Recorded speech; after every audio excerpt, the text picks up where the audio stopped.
안녕하세요. 고준의 지혜 TV입니다. 구독과 좋아요 부탁드립니다. 옛날 백로도 지난 어느 가을 청량한 바람과 함께 한양 어느 골목 장터에서 들려오는 소리가 흥겹다. 산에 대여섯이 모여서 머리를 맞대고 모의를 한다. 이보게들 어르신 나오기 전에 빨리 하세나. 그 어르신이 못 맞출 리가 없네. 귀신같이 알아본다니까. 난 맞춘다에 단양 거네. 그런가? 난 못 맞춘다에 단양일세. 사람이 물건 안을 들여다보지도 않고 그걸 알아맞추면 도인일세.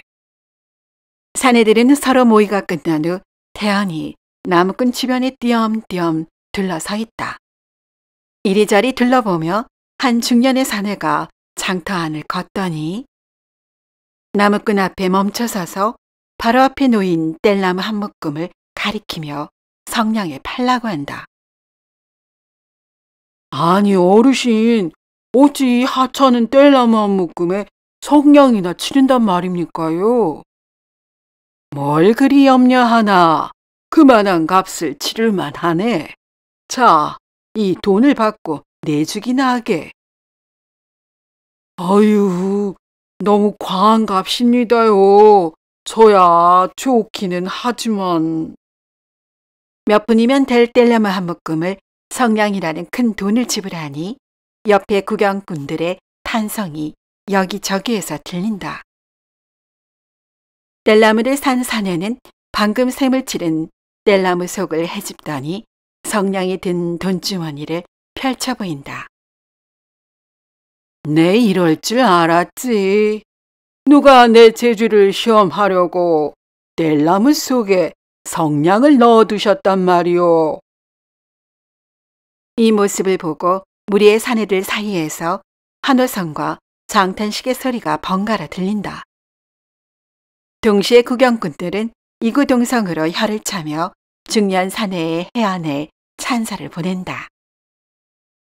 그 중년의 사내는 물건의 가치를 잘 헤아려 많은 이익을 남기게 하는 것으로 이름난 거간 서순동이라는 사람이었다. 이러한 연고로 한양 성안에서는 서순동이 노상에 나서면 너나 없이 구름대처럼 장사치들이 따라붙으며 이구동성으로 어르신, 오늘은 무엇을 사면 이익이 많이 남겠습니까? 하고 외치는 소리에 기가 아플 지경이었다. 사정이 이러하니 통상 그의 말 한마디는 금가옥조처럼 여기게 되었다. 하루는 허름한 행색의 젊은이가 그를 찾아왔다. 서순동은 반갑게 청년을 맞이했다. 술과 밥을 내와서 후하게 대접하며 사는 형편을 물었다. 이에 젊은이가 한숨 지으며 말했다. 혹여 방이나 따뜻하게 지낼까 하고 시골로 내려갔지만 형편이 이만저만이 아닙니다. 이제는 다시 오도 가도 못하고 죽을 지경입니다. 그거 참 안 되었습니다. 그럴수록 용기를 내어 곤란을 벗어날 대책을 세우셔야지요. 이에 청년은 양반 체면에 상리를 대놓고 할 수 있나, 미천이 없으니 장사를 할 수 있나 하며 장탄식을 늘어놓았다. 이를 듣고 있던 서순동이 젊은이를 지그시 바라보더니 뭔가를 알았다는 듯 고개를 끄덕이며 말하였다. 그렇게 낙심천만하지 마시고 이 길로 댁으로 내려가서 무엇이든지 닥치는 대로 하나만 가져오면 좋은 값으로 팔아드리지요. 딱한 말씀이요. 말씀이라도 그리 해주시니 고맙소. 이 모양으로 지내는 토인데 돈푼이나 값 나갈 것이 지금까지 남아 있겠는지요. 다 팔아먹었답니다. 깨진 사기 그릇 하나 없는 처지입니다. 허허, 사정이 참으로 탁하십니다. 허나 아무 것이라도 좋으니 명색이 물건이라 할 만한 것이라면 하나 갖고 오시오. 가져오기만 하면 팔아주고 못 판다면 내 감당하겠으니 염려 마시고 무엇이든지 하나만 갖고 오시오. 서순동의 자신 있는 태도에 눌리어 그리 하겠다며 젊은이는 자리에서 일어났다.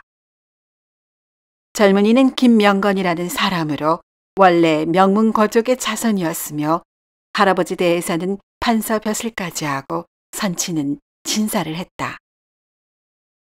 할아버지는 그나마 후손들이 지낼 만치 재산을 물려주었으나 그의 아버지 김진사 대에서는 부모님 산면상을 연이어 치르느라 살림을 등한히 하는 바람에 그만 가세가 급격히 쇠락하였다. 게다가 벼슬살이 운도 따라주지 않아 미간말찍 초사 하나 얻어내질 못한 채 그대로 시골 서생으로 나이 들고 말았다. 사정이 여의치 못하니 급기야 과천으로 내려갔으나 그곳에서도 여전히 빈궁하면서 헤매이다 김진사는 세상을 떠났다.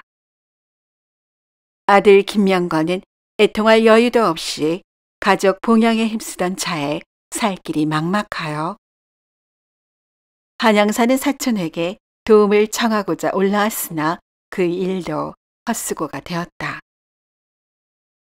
그러던 중 근동에 예전부터 알고 지내던 서순동을 찾은 것이었다.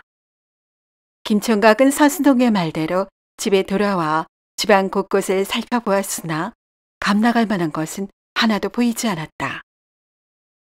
고민하며 구석구석을 재차 살피다 아무 물건이나 하나 가져오라는 서순동의 말이 떠올라 눈앞에 놓인 선친이 깔고 지내던 낡은 포대기 한 개를 보자기에 싸가지고 다시 한양으로 올라와 서순동을 찾았다.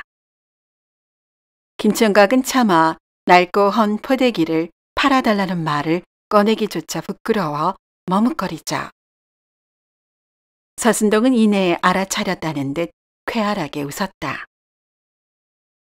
우리가 초면도 아니고 어려운 형편을 잘 아는데 개의치 않으니 물건을 보여주시오. 겸연쩍은 듯 선친의 헌 포대기를 내밀고 고개를 차마 들지 못하고 있자 서순동은 빙그레 웃으며 말했다. 그것이라도 좋습니다. 내일 종로 총각 앞에 가지고 가서 펴놓고 앉아 계시오. 내 물건 작자를 데리고 물건을 팔아드릴 테니 아무 염려 마시고 물건값을 묻거든 3,000냥이라고 부르시오.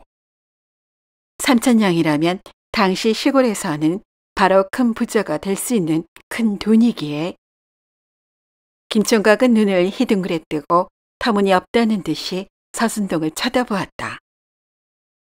서순동은 무심한 표정으로 별일 아닌 듯이 태연하게 그만한 값어치를 한다며 염려하는 김총각을 안심시켰다. 다음 날 서순동이 밖으로 나서자 평소와 같이 많은 장사꾼들이 자기 입속을 챙기려고 서순동을 따라왔다. 다들 이구동성으로 무엇을 사면 이윤을 많이 남길지 묻기에 서순동은 그 중에서 돈 잘 쓰고 허용 많은 체객주의 옆구리를 꾹 찌르며 가만히 기전에 입을 대었다. 오늘은 일평생 발자 고칠 만한 큰 물건이 있으니 가만히 따라오시게. 일이 속삭인 후 여러 사람이 흩어진 후에 체객주를 데리고 종로 총각 모퉁이로 왔다. 그곳에서는 김총각이 예의 누더기 같은 포대기를 펴놓고 있었다. 서순동이 포대기를 가리키며 큰 보물이니 사두라고 하자 체객주가 손사래를 치며 말했다.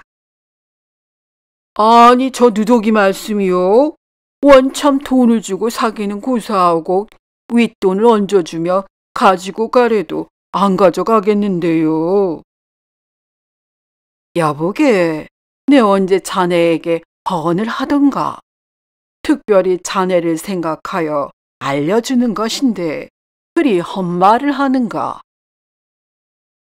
네, 원참, 호의를 이리 무시하는가? 그만 두시게나. 아유, 어르신도 참 그러십니까? 물건이 너무 더러워서 그랬던 것이지 제가 언제 어르신 말씀을 안 따른 적이 있던가요? 이리 말하며 대뜸 김총각에게 값을 묻자 3,000냥이라는 답변에 채객주는 하도 어이가 없어 서순동을 향해 하소연한다. 그래, 저걸 사두면 얼마나 이익이 남기에 그 거금을 주고 사라는 말씀이십니까? 글쎄, 두말하면 잔소리이지. 1,000냥을 주면 10,000냥이 남고 2,000냥을 주면 20,000냥이 남을 터이니 어서 달라는 대로 다 주고 사두게나. 내가 차후에 잘 팔아줄 터이니. 서순동이 다그치니 채객주는 반신반의했으나 확신에 찬 서순동의 얼굴을 보고 귀신에 홀린 듯 용기를 내어 값을 치르고 낡은 포대기를 집으로 가져다 놓았다. 하지만 시간이 지날수록 자기도 모르게 헛웃음만 나오고 기가 찰 뿐이었다. 이리 더러운 물건을 내다 팔 엄두는 도저히 나지 않아 전전긍긍하다 광 속에 팽개쳐 놓았다. 세월이 흐르자 점차 광 안의 물건은 잊고 지내게 되었다. 몇 해가 지나는 동안 채객주는 여러 차례 장사에 실패하고 하는 일마다 마음대로 되지 않아 10수년이 흐르자 다시는 재기불능의 처지가 되고 말았다. 급기야는 남의 집 뒷방 한켠으로 거처를 옮겨야 할 처지가 되다 보니 우라가 치밀었다. 짐을 정리하던 중에 광안의 한편에서 낡은 포대기를 발견했다. 그 포대기를 보니 수년 전 기억이 또렷해지며 우라가 더욱 부글부글하였다. 3,000냥이라면 이자놀이를 해도 좋게 수만 냥은 되었을 것이라는 생각이 들자 그때 서순동에게 속았구나라는 생각이 스쳐 지나갔다. 하지만 물에 빠져 지푸라기라도 잡는 심정으로 채객주는 포대기를 들고 서순동을 찾아갔다. 채객주는 그간의 어려워진 형편을 얘기하고 그 낡은 포대기를 팔아달라고 하자 서순동은 시치미를 떼고 말했다. 어허, 저런. 그 물건을 어디 팔 데가 있겠소. 그러지 말고 직접 팔아보지 그러시오. 아니, 아직도 기억이 새록새록한데 그때는 어찌하여 몇만 냥이나 남는다고 말씀하셨소? 채객주가 언성을 높이며 얼굴을 붉히자 그제서야 서순동은 빙그레 웃으며 말한다. 허허, 내 잠시 농을 하였네. 내 어찌 자네에게 번을 하였겠나.